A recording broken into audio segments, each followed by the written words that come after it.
आत्मीय भाइयों एवं बहनों प्रणाम। आपको वंग में 51 ट्रस्ट 1.54 महापुरुषों के अविस्मरणीय जीवन प्रसंग भाग 2 लेखक पंडित श्री राम शर्मा आचार्य पढ़कर सुनाते हैं। इस पुस्तक से जो अनाथ बालक से राष्ट्र निर्माता बना, चंद्रगुप्त मौर्य। मित्रों, ईसा से 350 वर्ष पूर्व की बात है। मगध की राजधानी पाटलिपुत्र का अहीर जब अपने बाड़े में गाय भैंसों को चारा पानी देने के लिए घुसा तो एक शिशु रुदन स्वर सुनाई दिया। वह उसी आवाज की ओर दौड़ा गया। देखा एक नवजात शिशु पड़ा हुआ बिलख रहा था, शायद अपने उस दुर्भाग्य पर जिसके कारण उसे जन्म के तुरंत बाद ही अपनी मां से बिछड़ना पड़ा था। अहीर ने आसपास देखा, शायद उसकी मां यहीं कहीं हो, तो देखा पीछे के दरवाजे में खड़ी एक स्त्री तुरंत मुड़ी और बड़ी तेजी से चली गई। अहीर ने फिर भी उस स्त्री का मुख देख लिया और पहचान गया कि यह मगध के एक सरदार की धर्म पत्नी है, जिसका पति युद्ध में मारा गया था। कुछ ही दिन पूर्व की तो बात थी। तब वह स्त्री अपना वैदव्य काटने के लिए अपने भाई के पास आई थी। भाई ने अपनी एकमात्र बहन को संरक्षण और सम्मान दिया। उसका प्रसव काल निकट ही था। तब भाई को चिंता होने लगी। बेचारा अपना पेट ही तो बड़ी मुश्किल से भर पाता था, फिर बहन के बच्चे का भार कैसे उठाता। परंतु उसने अपनी चिंता को व्यक्त नहीं किया। बहन भी समझदार थी, इसलिए उसने अपने बच्चे को किसी अच्छे घर के आसपास छोड़ आने का निश्चय कर लिया ताकि उसका भली भांति पालन पोषण हो सके। यही सोचकर वह प्रसव के बाद अपनी ममता का बंधन तोड़कर नवजात पुत्र को उक्त अहीर के बाड़े में छोड़ने के लिए आई थी। वह जानती थी कि यह अहीर दयालु है, इसलिए बच्चा अच्छी तरह यहीं पल सकेगा और आंखों के सामने भी रहेगा। यही बालक आगे चलकर चंद्रगुप्त मौर्य के नाम से भारत के सम्राट पद पर बैठा और अपना ही नहीं, देश का नक्शा भी बदल कर रख दिया। चंद्रगुप्त के पिता मौर्यवंशी क्षत्रिय थे। जब वह गर्भ में था तभी वे एक लड़ाई में मारे गए। बचपन से ही बालक चंद्रगुप्त को विपत्तियां और कठिनाइयां देखनी पड़ी। जिस अहीर के पास मां ने अपने बेटे को छोड़ा था वह भी बड़ा लोभी निकला। चंद्रगुप्त जब बड़ा हो गया तो गांव में एक दिन कोई शिकारी आया।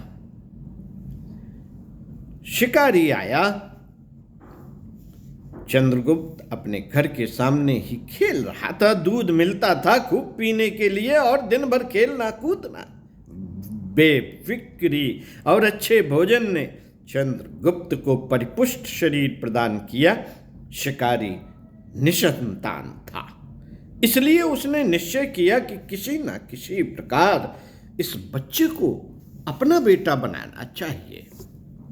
शिकारी ने आसपास के पड़ोसियों से चंद्रगुप्त के बारे में पूछताछ की तो पता चला कि यह बालक उस अहीर का अपना बेटा नहीं, और प्रयत्न किया जाए तो असंभव नहीं कि वह उसे देने के लिए राजी ना हो। शिकारी ने समझबूझ से अहीर के सामने इच्छा व्यक्त की और अहीर ने कह दिया, चंद्रगुप्त पर किया गया अभी तक का खर्च कोई चुका दे तो वह उसे चुकाने वाले को सौंप देगा। शिकारी ने अहीर को काफी धन देकर चंद्रगुप्त को अपने साथ ले जाने के लिए तैयार कर लिया। जब चंद्रगुप्त की मां को यह सब पता चला तो वह बड़ी दुखी हुई। अब तक तो उसने अपने बेटे को देखकर ही संतोष कर लिया करती थी, परंतु वह अब उसकी आंखों से भी ओझल हो रहा था। किसी तरह वह बेचारी अपना मन उसने मार लिया और चंद्रगुप्त शिकारी के साथ चला गया। शिकारी भी अच्छा धनवान था, काफी संपत्ति और पशुधन था उसके पास। शिकारी ने उसे पिता का प्यार दिया, जिसके परिणाम स्वरूप वह स्वयं को और भी सुखी तथा निश्चिंत अनुभव करने लगा। मित्रों, शिकारी के साथ रहकर चंद्रगुप्त कई गुण और शस्त्र विद्या सीख गया। कुछ बड़ा होने पर वह भी अपने नए पिता के मवेशी चराने लगा। साथ में दूसरे ग्वाल वाल भी होते। ढोर तो इधर उधर चरते रहते और चंद्रगुप्त अपने साथियों के साथ तरह तरह के खेल खेला करता। कभी राजा प्रजा का, कभी चोर सिपाही का, कभी डील डॉल और वय में भी बड़ा होने के कारण इन खेलों में मुख्य पात्र तथा निर्णायक चंद्रगुप्त को ही बनाया जाता था। एक दिन की बात है साथियों, एक दिन की बात है कि ग्वालवाल साथियों के साथ वह राजा प्रजा का खेल खेल रहा था। पास से ही गांव की ओर एक सड़क जाती थी। उस सड़क पर से निकला एक क्षीणकाय दुर्बल ब्राह्मण। बालकों को राजा प्रजा का खेल खेलते देख कौतूहलवश वह वहीं रुक गया। मनोरंजन की दृष्टि से वह राजा बने चंद्रगुप्त के पास पहुंचा और नाटकीय निवेदन किया, महाराज, मैं गरीब और अनाथ ब्राह्मण हूं। हाँ हाँ, बोलो क्या चाहिए?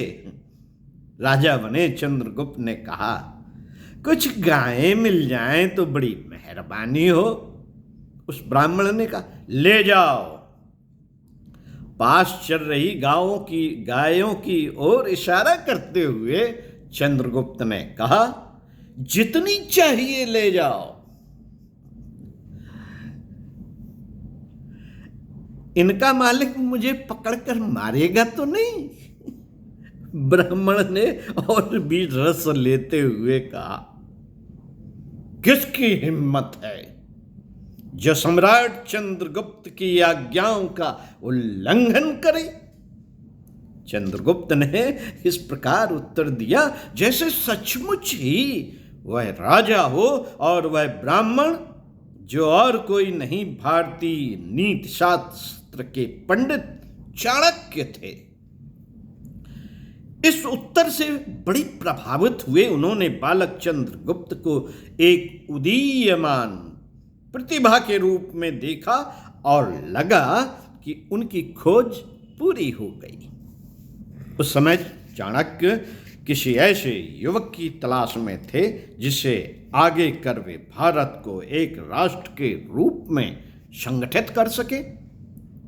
उस समय भारतवर्ष अनेकों छोटे बड़े राज्यों में बिखरा हुआ था, जिनके अधिपति राजा महाराजा वीर तो थे, परंतु संकीर्ण स्वार्थों और संकुचित हितों के लिए ही परस्पर लड़ते मरते रहते थे। फूट और तज्जनित वैमनस्यता के कारण उन्हें अपने राष्ट्रीय हितों का भी ध्यान नहीं रहता था। उस समय भारत में चारों ओर धन संपदा बिखरी पड़ी थी। आपसी फूट और बिखराव से लाभ उठाकर विदेशी लुटेरे तथा सम्राट यहां आकर अपना भंडार भर लेते थे। विदेशी आक्रमणकारी धन और जन ही नहीं, यहाँ की संस्कृति को भी लूटने और तहस नहस करने में कोई कसर नहीं छोड़ते थे। यही कारण था कि चाणक्य को तक्षशिला का विद्यापीठ छोड़कर गांव-गांव भटकने के लिए विवश होना पड़ा था।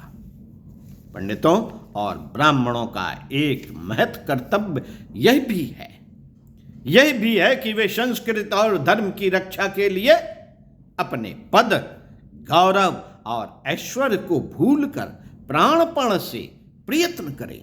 चाणक्य इसी कर्तव्य बोध से तक्षशिला का प्रतिष्ठित आचार्य पद छोड़कर पहले मगध सम्राट के पास पहुंचे थे। मगध उस समय भारत का सबसे बड़ा राज्य था। इस राज्य का राजा था नंद। चाणक्य ने नंद को सलाह दी कि वह बिखरे राष्ट्र को एक सूत्र में बांधकर संगठित करे, परंतु नंद को तो अपने विलास भोगों से ही फुर्सत कहां थी। इसलिए उसने चाणक्य को अपमानित कर अपने यहां से भगा दिया। अब चाणक्य ने समझ लिया कि प्रस्तुत लक्ष्य किसी राजा या सम्राट से पूरा नहीं होगा। उसके लिए तो एक नई ही शक्ति का उदय होना चाहिए, जो देश प्रेम, वीरता, संघनिष्ठा और एकता के आधार पर उदित हो। चाणक्य स्वयं तो सन्यासी और धर्माचार्य थे। स्वयं राजनीति में प्रत्यक्ष भाग लेना उन्हें मर्यादाओं के विरुद्ध लगा। इसलिए अपने किसी निष्ठावान शिष्य को यह उत्तरदायित्व सौंपकर इस अभियान का सूत्र संचालन ही उपयुक्त लगा और वे इसलिए योग्य शिष्य की तलाश में इधर उधर भटक रहे थे। मित्रों, चंद्रगुप्त में वह प्रतिभा देखकर उन्होंने शिकारी से संपर्क साधा और उसे अपने साथ ले जाने के लिए तैयार कर लिया। चाणक्य अपने नए शिष्य को लेकर तक्षशिला पहुंचे और वहां शस्त्र तथा शास्त्र दोनों सिखाने लगे। शासक स्तर के व्यक्ति को बुद्धि और शक्ति दोनों ही विभूतियों से संपन्न होना चाहिए। चाणक्य ने अपने ग्रंथों में स्थान स्थान पर यह विचार व्यक्त किया है। शासक ही क्या, सामान्य व्यक्ति के लिए भी बुद्धि बल और शरीर बल दोनों का महत्व अनुपेक्षणीय है। चंद्रगुप्त ने 7-8 वर्ष तक अपने योग और विद्वान गुरु के पास ही रहकर दोनों विशेषताएं अर्जित की। तक्षशिला में व्यतीत किया समय चंद्रगुप्त ने भावी जीवन का आधार मजबूत करने और बनाने का कारण बना। चंद्रगुप्त ने अपने शिष्य को शस्त्र और शास्त्र में पारंगत बनाने के साथ साथ उसके चरित्र गठन की ओर भी ध्यान दिया। चरित्र ही तो समस्त सफलताओं और सदुद्देश्यों को प्राप्त करने का मुख्य आधार है। इसके अभाव में बड़े बड़े शक्तिशाली साम्राज्य और सम्राटों का नाश तथा पतन हुआ है। आदिकाल से अब तक इस बात के कई उदाहरण इतिहास में भरे पड़े हैं। मित्रों, व्यक्तिगत जीवन में भी चरित्र को उतना ही अनिवार्य उपयोगी माना गया है। साधारण से साधारण व्यक्ति के लिए भी वह उतना ही उपयोगी है जितना कि उच्च प्रतिष्ठित और शासन तथा अधिकारियों के लिए, क्योंकि चिरस्थायी शांति अपने उत्तरदायित्व को समझने तथा उसे पूरा करने की क्षमता चरित्र साधना से ही तो उद्भूत होती है। तभी ईसा पूर्व 326-27 में भारत पर यूनान के सम्राट सिकंदर ने आक्रमण किया। यहाँ के राज्यों की आपसी फूट का लाभ उसे मिला और समूचा पश्चिमी भारत गुलामी की जंजीरों में जकड़ दिया गया। उस समय चाणक्य चंद्रगुप्त को अपना स्वप्न साकार करने के लिए तैयार कर रहे थे। दूरदर्शी चाणक्य जानते थे कि आखिर भारत को वर्तमान परिस्थितियों और यहाँ के राजाओं की आपसी फूट के कारण एक न एक दिन अपनी स्वतंत्रता खोनी ही पड़ेगी। यह अनुमान सही निकला, परंतु चाणक्य इससे संतुष्ट हुए, क्योंकि पूर्व की स्थिति में छोटे छोटे राजाओं से लड़कर अपनी समय और शक्ति का व्यर्थ ही खर्च करना पड़ता था। अब सिकंदर के आक्रमण से कई राज्यों का एकीकरण हो गया, तो उन पर विजय प्राप्त करने तथा अपना स्वप्न साकार करने में बड़ी आसानी रहेगी। अब चाणक्य और चंद्रगुप्त आगे की योजनाएं बनाने लगे। चाणक्य ने अपनी कुशाग्र बुद्धि से विदेशियों को भारत से बाहर खदेड़ने की योजना बना ली, जिसके अनुसार एक बड़ी सेना का गठन किया जाना था। इधर सिकंदर की विजय ने सामान्य जनता का मनोबल तोड़कर रख दिया। सेना गठन के लिए इस मनोबल को पुनः जागृत करना आवश्यक था। गुरु और शिष्य मिलकर पंजाब भर में घूमे और वहां के लोगों को स्वतंत्रता तथा एक राष्ट्र की स्थापना के लिए प्रेरित करने लगे। कई लोगों ने उनका साथ दिया। युवा और उत्साही व्यक्ति चंद्रगुप्त और चाणक्य की योजना के अनुसार सेना बनाने के लिए आगे आए। सैन्य संगठन का कार्य आरंभ होने भर की देर थी। चाणक्य और चंद्रगुप्त, एक संत ब्राह्मण और दूसरा गरीबनाथ, दोनों की आवाज ने अपना कमाल दिखाया। लोग उनके आह्वान पर अपने घरों में खाना खाकर भूखे रहकर राष्ट्र की स्थापना के लिए आगे आए और अंत तक उनके साथ रहे। इन युवकों को युद्ध विद्या का प्रशिक्षण दिया गया और एक अच्छी सेना तैयार हो गई, जिसका सेनापति बना चंद्रगुप्त। साथियों,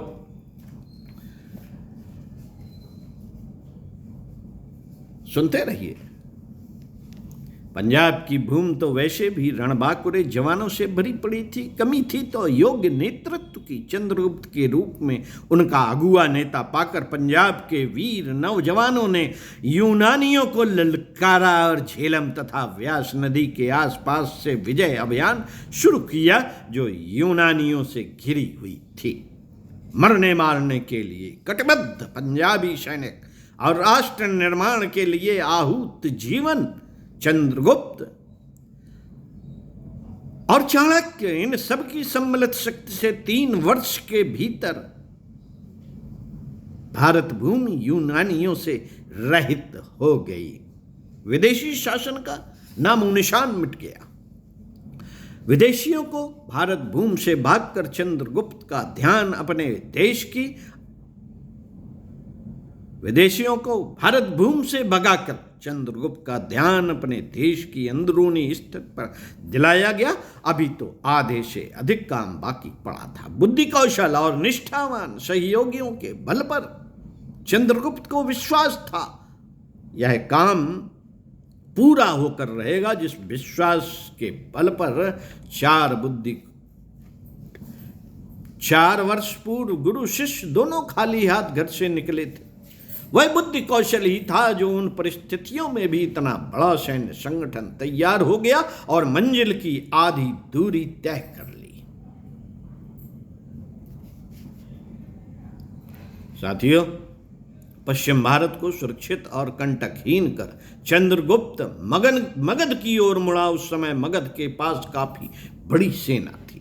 लगभग 2,25,000 सैनिक मगध के राज्य की रक्षा का भार संभाले हुए थे। परंतु चाणक्य जानते थे कि मगध का राजा नंद वहां की जनता में बहुत अलोकप्रिय है। उसकी शासन व्यवस्था चरित्रहीनता और घमंड से उसके स्वयं के परिजन राजमहल के निवासी एक तक बड़े त्रस्त थे। इसलिए थोड़ी सूझबूझ से काम लिया जाए तो मगध को आसानी से जीता जा सकता है। आसानी से जीता जा सकता है। चाणक्य ने सैन्य बल की अपेक्षा बुद्धि बल से काम लिया और नंद के कई अधिकारियों को अपने पक्ष में कर लिया। अंदर से इतना सशक्त विरोध नहीं होगा, यह जानकर चंद्रगुप्त अपनी सेनाएं लेकर मगध पर टूट पड़ा। यद्यपि नंद के कई अधिकारियों ने चंद्रगुप्त की मदद की, फिर भी मगध को जीतने में 2 वर्ष का समय लगा। 321 ईस्वी पूर्व चंद्रगुप्त ने अपनी सेनाओं सहित मगध की राजधानी पाटलिपुत्र में प्रवेश किया। नंद का शासन समाप्त हो गया। राज्य सिंहासन पर चंद्रगुप्त का तिलक किया गया। इतनी बड़ी सफलता प्राप्त करने के बाद भी चंद्रगुप्त में घमंड बिल्कुल नहीं आया। कहते हैं उसने अपने पालक बचपन के अहीर पिता को ढूंढवाया और उसे पर्याप्त धन दौलत दी ताकि वह सुख चैन से जीवन बिता सके। कई अवसरों पर चाणक्य ने भी उसे फटकारा, परंतु चंद्रगुप्त भी अभी सम्राट कम और शिष्य अधिक था। सम्राट चंद्रगुप्त मौर्य बन जाने के बाद उन्होंने अपने अभियान का अगला चरण पूरा करने के लिए कदम उठाया।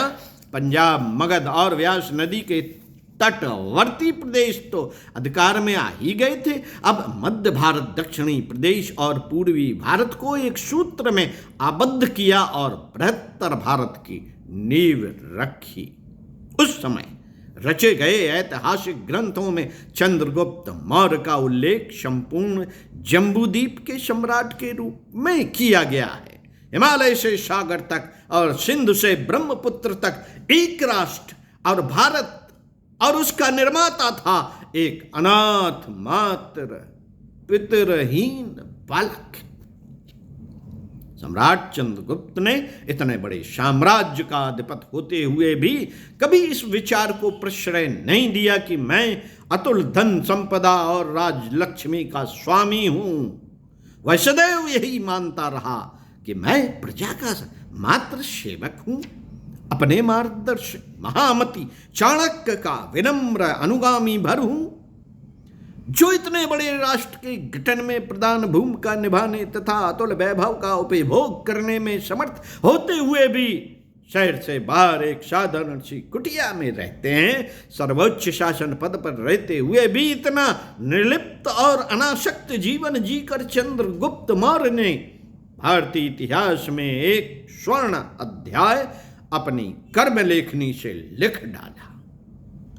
साथियों, यथा राजा तथा प्रजा के अनुसार चंद्रगुप्त के शासनकाल में लोग भी उतने ही सदाचारी और एक दूसरे का ध्यान रखने वाले हो गए थे। फिर भी शासन की ओर से किसी प्रकार की लापरवाही नहीं बरती जाती थी।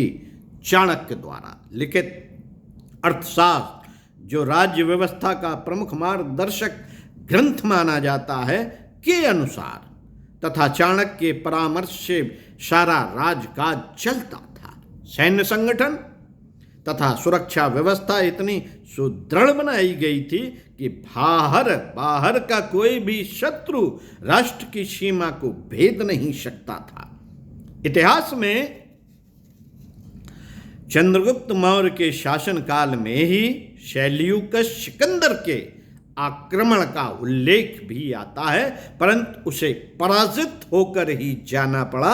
लगभग 24 वर्षों तक राज्य का 297 ईस्वी पूर्व चंद्रगुप्त का देहांत हो गया। साथियों, सुनते रहिए। अभी आपको चंद्रगुप्त के बारे में बताया, अब आपको विक्रमादित्य चंद्रगुप्त के बारे में पढ़कर सुनाएंगे। ओम शांति।